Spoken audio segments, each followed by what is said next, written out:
Почитувани гледачи, добро вечер. Ова е новото издание на емисијата ТВ Ординација. Во оваа ТВ Ординација го имаме министерот Филипче, кој што ова измината недела зборуваше за новите мерки кои што се очекува да ги донесе владата и започнат да се применуваат. Во продолжение предлагам да видиме за што станува збор, кои се оние мерки и каква е состојбата со COVID-19 во земјава. Долете да прикажам и изнесам неколку информации во врска со ситуацијата со COVID-19 во нашата земја, епидемиолошката состојба во светот, во регионот, некои статистики од анализата на нашите случаи, ситуацијата во училиштата и градинките и предлог за нови превентивни мерки кои во координација со членовите на Комисијата за заразни болести во текот на вчерашниот ден, попладнето и вечерта и утрово, рано наутро, одлучивме да ги предложиме до владата. Најпрво, за епидемиолошката состојба во светот, бројот на новозаболени продолжува да расте, со 2 милиони нови случаи неделно. Според неделниот извештај на Светската здравствена организација, у период од 28 септември до 4 октомври на глобално ниво, бројот на нови случаи неделно останува 2 милиони секој од изминатите 3 недели.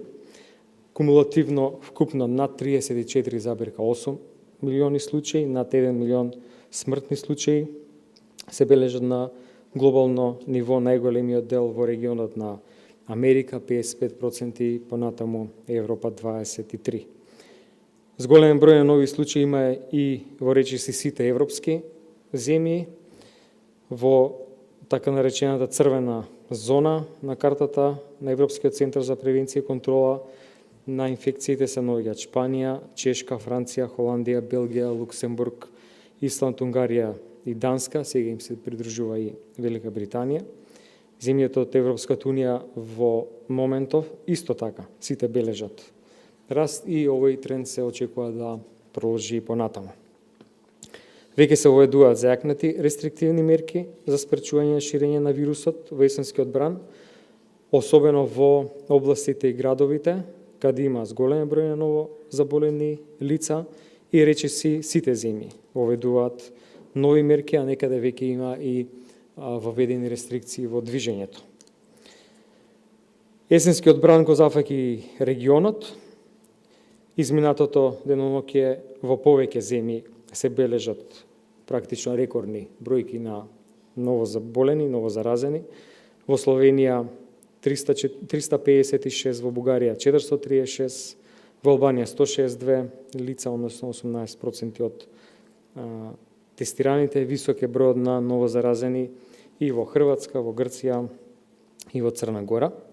Кај нас, според неделниот извештај на Институтот за јавно здравје, во период од 28 септември до 4 октомври, тестирани се вкупно 9832 материјали, регистрирани 1203 нови позитивни случаи, што представува зголемување од 35,5% во однос на минатата недела. Најголем број од регистрираните случаи во Скопје 43,1%, највисока неделна инциденца во Перово. Процентот на позитивни случаи тестирани во периодот изнесува 12,2, односно 3% повеќе во однос на претходната недела. Регистрирани се заболени во сите возрастни групи, најзастапена на лицата на возраст над 60 години, 19,9, најмал број регистриран кај децата до 9 години, 3,2 од 10 до 19, 7,5%, во однос на минатата недела најголемо зголемување на број на ново регистрирани случаи се бележи во возрастните групи од третата и четвртата декада за 60, односно 46,1%. 13,2% од новозаболените биле хоспитализирани, а кај 280 лица, тоа е 26%, е регистрирано присуство на коморбидитети. Од вкупниот број на нови случаи, 37,6 потврдиле контакт со потврден случај, позитивен на вирусот, а 3% имаат историја на патување у последните 14 дена. 786 лица се водат за оздравени, што представува зголемување од 10% во однос на претходната недела. Пријавени се 30 смртни случаи, 7,1% повеќе однос на претходната недела. Во однос на возраста 24 лица биле над 60 години, 6 лица на возраст од 50 до 59 години, 29 од случаите биле хоспитализирани, а само едно лице од починатите не било, коморбидитети регистрирани кај 20 починати лица. Вчера забележавме најголем број на нови случаи, 317, неколку денови наназад бројот на новозаболени се движи околу 200, денеска 364. Неколку информации во однос на болниците и капацитетот. На сите инфективни оделенија во државата хоспитализирани се вкупно 414 пациенти сомнителни и позитивни на вирусот, но ова е најголем број на хоспитализација од крајот на јули. На инфективната клиника 86 пациенти денеска, на градска општа болница 8 септември 40, од кои 4 се на респиратор, во Козле 3 деца хоспитализирани, позитивни и 2 суспектни за кои што се чека резултат. Во сите оделенија во државата има значаен број на пациенти, некаде капацитетот целосно исполнет и пациентите се праќаат во Скопје после претходен договор, а тоа е Куманово, или во Битола од Прилеп, има слободни места во Охрид, во Гостивар и во Тетово. Има 46 пациенти во болницата во Струмица и тука од утре ќе се спрема капацитетот на новото крило, каде има опрема, материјали и се што е потребно да таму бидат сместени пациентите. Целосно е спремна болницата во Кочани, каде што сега нема хоспитализирани пациенти, за тој регион има 60 кревети кои што се спремни да примат пациенти, 20 интернисти, 20 анестезиолози во таа болница. Целосно спремно и празно оделението со 14 кревети во Кавадарци и значаен број на слободни кревети кои што може од обичните оделенија да се преадаптираат за третман на пациенти во болницата во Тетово. Неколку информации за состојбата со градинките и училиштата. Практично еден месец по отворањето на градинките, процентот на заболени воспитувачи, воспитувачки деца или пак ставени во изолација е низок. Ова значи дека практично протоколите функционираат, се почитуваат. Ризикот кај деца под 6 години е исто така низок, тоа го гледаме и од нашите случаи, меѓутоа и од процентот на заболени деца во светот. Исклучително е важно воспитувачите и другите кои се во контакт со децата продолжат да се штитат и надвор од работното место, бидејќи заболувањата се случуваат најчесто надвор, додека внатрешна трансмисија за сега немаме. За училиштата практично е многу рано да се извлекуваат заклучоци, бидејќи не се поминати ниту 2 недели од официјалниот старт на учебната година. Првичните податоци кои ги соопшти МОН денеска потврдува дека во изолација се вкупно 53 ученици и 8 наставници. Во сите училишта каде има позитивни случаи во рамки на наставата со физичко присуство се постапува навремено согласно протоколите и алгоритмите во соработка со локалниот центар за јавно здравје. Од првичните информации од колегите од Институтот за јавно здравје и МОН, координацијата и постапувањето согласно протоколите е добра. Сепак со оглед на фактот дека есенскиот бран е тука, се потврдува дека одлуката за организирање на онлайн настава беше исправна и таа одлука практично значи намалување, сериозно намалување на ризикот од ширење на вирусот во престојниот период. Апелирам учениците, наставниците и родителите да ги почитуваат овие одлуки, да ги почитуваат протоколите и образовниот процес онака како што е организиран, бидејќи тоа е исклучително во интерес на заштита на здравјето. Од анализата на состојбата со пандемијата на светско, европско, на ниво на нашиот регион и тука кај нас, Јасно е дека есенскиот бран е тука и дека мора да делуваме за да се заштитиме. Состојбата во земјата, иако се уште стабилна, може многу лесно да ескалира и затоа мора превентивно да делуваме. Согласно актуелната епидемиолошка слика и анализите на Институтот за јавно здравје, како и препораките на Комисијата за заразни болести, донесовме одлука за препорака на нови мерки со цел спречување на ширење на вирусот. Дозволете да ги соопштам. Најпрво забрана на семејни поголеми собири, прослави и забави во домашни услови, односно се забранува групирање на граѓаните во домовите на семејни прослави, слави, други собири во групи.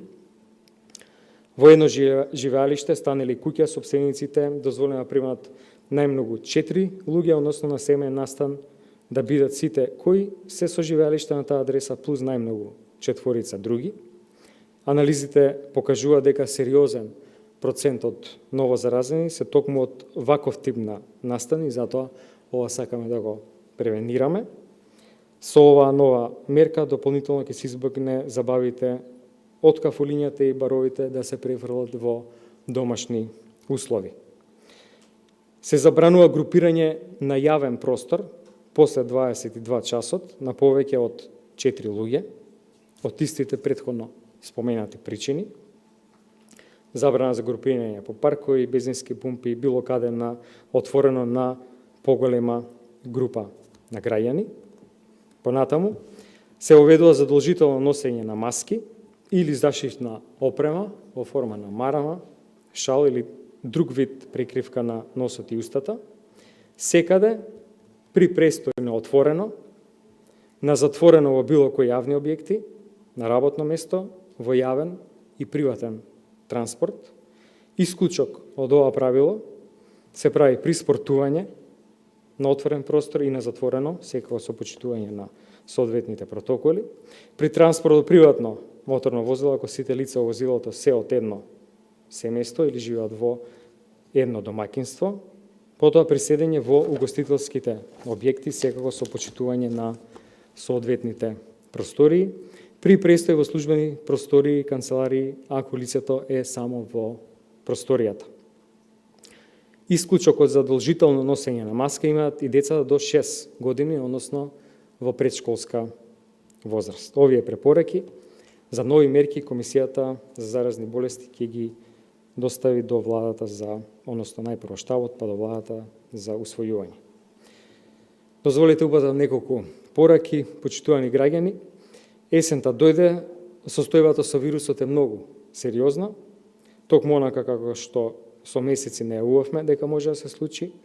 Европа и светот постепено се затвораат со силни рестриктивни мерки, кои е очигледно дека не може да ги избегне ниту една земја. Како ќе се развива состојбата кај нас, во која насока ќе се движиме, колку брзо ќе го стабилизираме и овој удар, зависи само од една работа, а тоа е однесувањето на граѓаните и почитувањето на сите мерки и препораки кои се на сила. Сакам да порачам дека здравствениот систем е подготвен да се бори и ќе се бори со вирусот. Имаме план за реорганизација на болнички капацитети и кадар за да одговориме на предизвикот по системот на ротација, нешто што веќе подолго време функционира, но ни треба и сериозна поддршка од граѓаните. Потребно одговорно и совесно однесување за да превенираме пренатрупување на болниците, тоа не смееме да го дозволиме. Сега е потребно разбирање, совесност, заедништво на наменувањето на период кој следи. За ова се подготвувавме, за ова информиравме со месеци наназад и сега е време сите максимално сериозно да пристапиме кон предстојниот период. Воопшто не е тешко и комплицирано да се следат основните правила за заштита. Сега веќе не верувам дека има човек кој што точно не знае како да се заштити себе и другите. Сега е само прашање на волја да се придонесе во битката со вирусот, личната заштита и заштита на сите граѓани. Апелирам и до институциите кои што се задолжени за санкционирање на прекршувањата на мерките будно да продолжат да работат и да ги спроведуваат законите. Благодарам.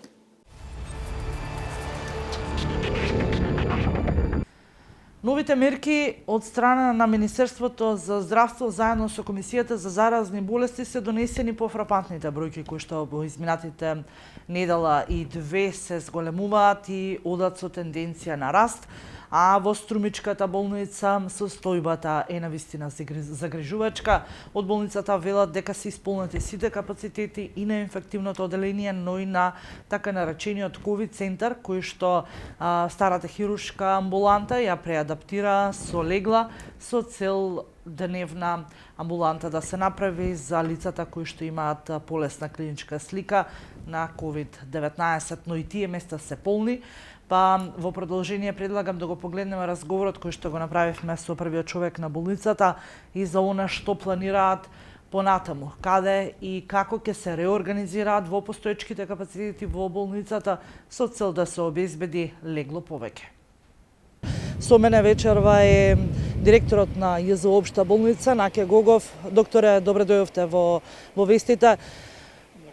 Цел ден зборуваме дека Струмица е пократка со неколку лекари и медицински персонал.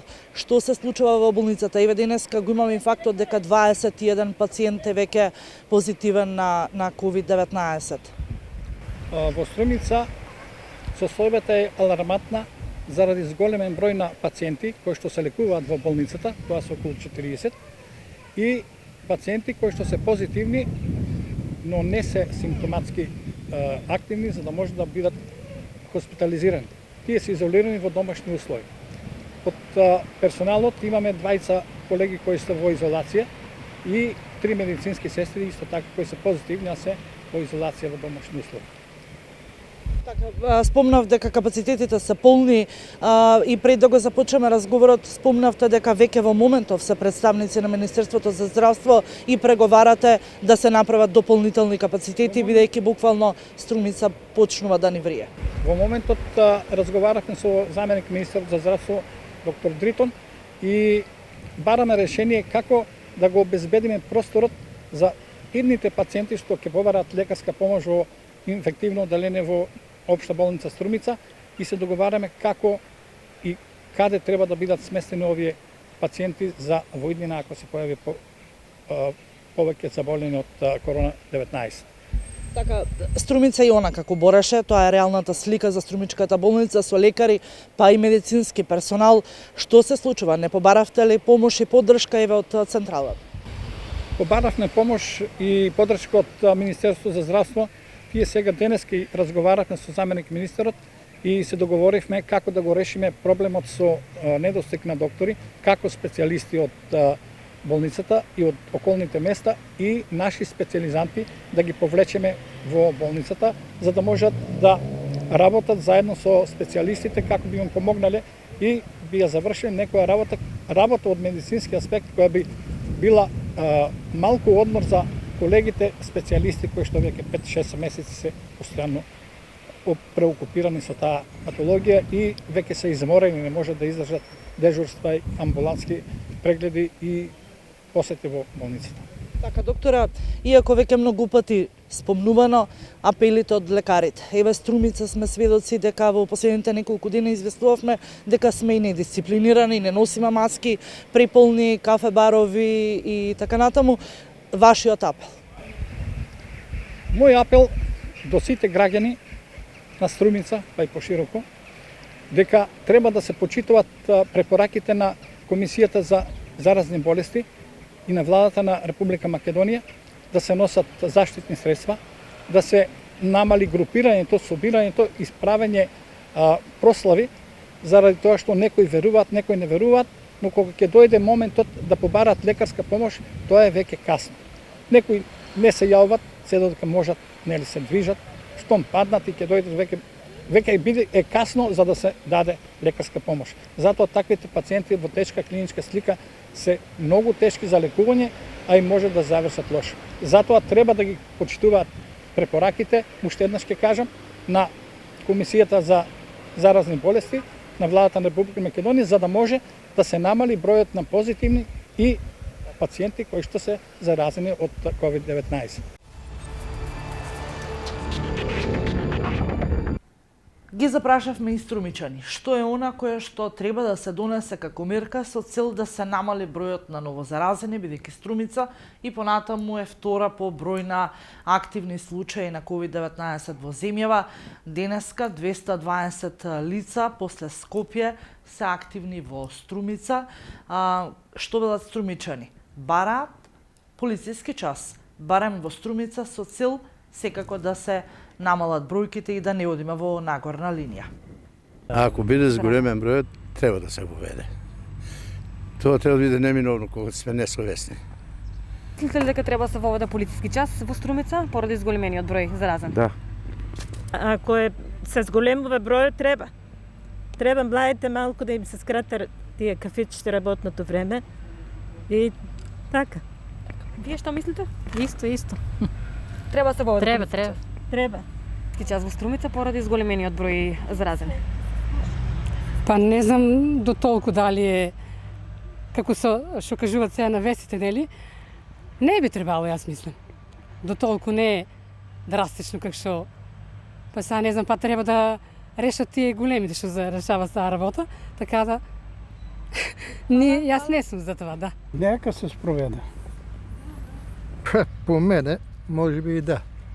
Може би и да. Дали после 10, дали после 11 сата, затоа што со младите нешто не е работа баш как што треба. Как што треба да биде, не иде до некој време, до касно се на вонка излезени. Така да, по мене, да.